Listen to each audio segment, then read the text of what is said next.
quick Mustang update for you guys today.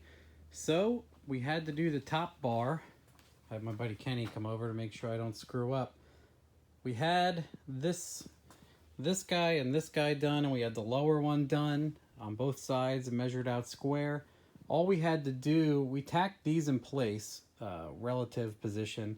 We had to do the top bar and some other work with the fenders, and he recommends Cody from Codion Motorsports, which is what this kit is if you're jumping into this video. He recommends hanging the fenders, which we put a bunch of the bolts in, not all of them, and then so we could float a little bit and check we didn't want to like put them all in and screw something up. Anyway, he recommends putting the headlight bucket in and then, making sure you're not screwing yourself on stuff like this. So we made all of this the same distance away, and then we tacked this guy in and this guy in, and we screwed up a little bit. This has a short side and a long side, and a short side. So the shorts are here. We weren't paying attention, and we thought they were pretty much even, and we stuck them together, and it was short, long. So the bar would not sit right, and it didn't look visibly good, and we were like, what the hell is going on here? Everybody else with their pictures and the pictures here, it all looks great. So what are we doing wrong? And then Kenny was like, oh, one's longer than the other. So we took them apart, and everything's fine now. Of course, when you do things right, it's right. And the rest of these tabs are for holding like the headlight bucket on the inside, and I think there's ones that go here for the bumper. I didn't get that far, but we just wanted to show you this guy is the upper rad support, and it's just tacked in place, and it's strong. Not even all the bolts are tight. And then for the end here, he gives you this angle cut, coped, circular, whatever you want to call it. So this is a support, a gusset, and then this is the tab. And what's awesome about these is it has a slot, and I was like, oh, the slot kind of isn't that, I don't think it's a great idea. And then I'm like, oh, I'm going to nut cert it, and I'm going to put M8 bolts in it. And then I realized the slot is for the stock body clip. I only have one left. I got to get some more. So you can replace the body clip and slide it all over the place. That makes sense. And this one's gusseted too, and they're extremely strong even though they're only tacked.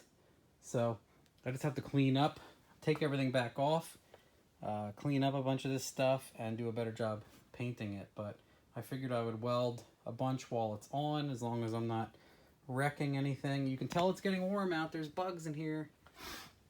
And take everything out again, repaint everything, and try to get those tabs.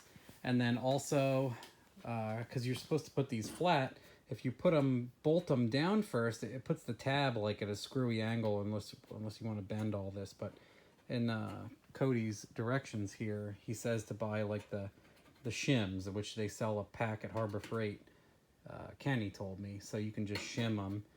And we were thinking just for fun to like add another tab back here, but it's not going to need it for sure. It's going to be robust and no problem. So I thought about maybe tomorrow. It's getting later. I don't even know if I'm going to burn all this tonight. I thought about putting the other headlight in, which I tested it already. Putting the headlight in and hanging the bumper, and just like double checking a few things and seeing if I like where everything is, and just for fun to take a photo like, look, Mom, I'm a Mustang. Oh, and I liked Kenny's laser so much that I went on Amazon and I got like the highest rated one, and it was only like $50. And this one does cross section. Oh, it's glaring against the thing. So this does the same thing Kenny's does, and then it also has the where you can unlock it. Let me show you this. This is pretty cool.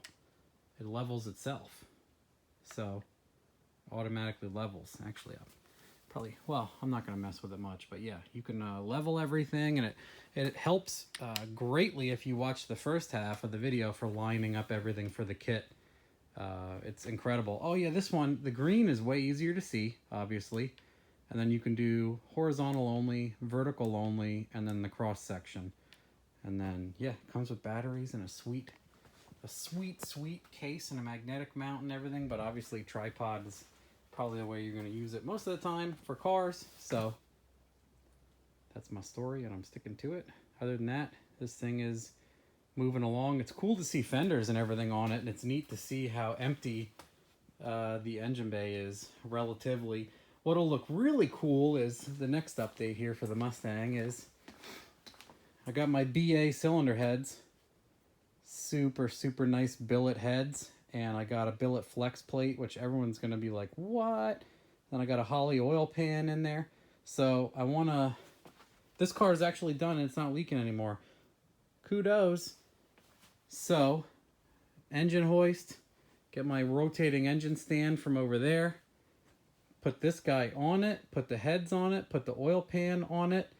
And then I'll probably drop it into the engine bay without the trans. I know for sure there's going to be tunnel massaging.